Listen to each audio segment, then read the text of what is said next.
Floyd Mayweather is widely regarded as one of the greatest boxers of our generation, and perhaps of all time. His arsenal of techniques is vast and varied, and Mayweather is a master of employing them in just the right circumstances.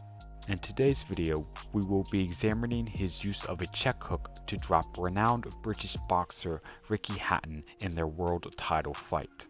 We will first analyze the principles of the technique, and then I will describe why this technique worked in this particular situation.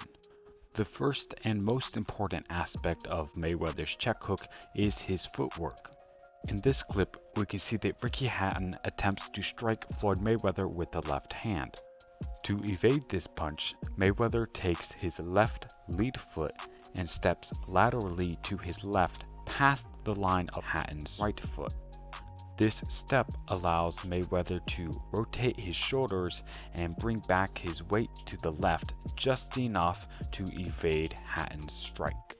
Although this could have been used as a purely defensive maneuver, Mayweather decided to launch his own offense in the process.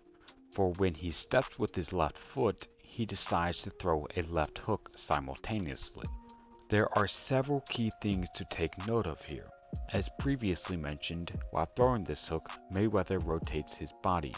We can see this by noticing that his hips and his shoulders both move together. This allows his hook to generate a great amount of power and is aided by his left step, which initiates the rotation. It is also important to take note of the fact that when Mayweather throws this hook, he keeps it very tight. When his hook lands, his elbow is held at a 90-degree angle and his fist is in line with his foot. This is important because if Mayweather looped his punch, he would achieve a large amount of acceleration, but he would not have a very strong foundation from which to drive through his opponent. By keeping his elbow close to his body and his hand in line with his foot, Mayweather is able to use his hips to power his punch rather than just relying on his arm. When holding his arm like this, Mayweather is not wasting any energy and is able to transfer all the power generated from his body directly into his strike. It is also clearly significant that Ricky Hatton is moving into Mayweather's punch, which has a large impact on the amount of damage he is going to sustain. As with anything, the follow-through is perhaps the most important part. After landing his hook, Mayweather continues to drop his weight on his left foot, thereby bringing his body into a position and creating an angle that Ricky Hatton cannot hit.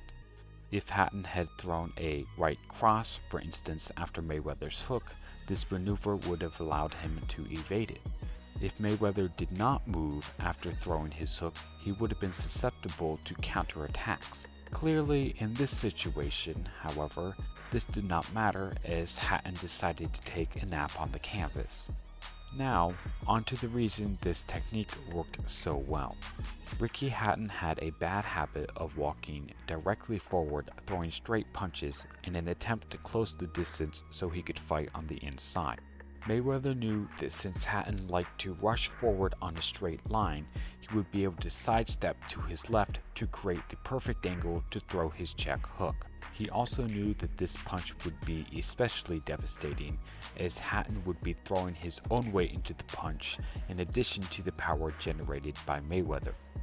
That's it for today's video. I hope you enjoyed my analysis, and I also hope that you guys can incorporate this technique into your own boxing arsenal. If you would like to see more boxing content and breakdowns, please consider subscribing.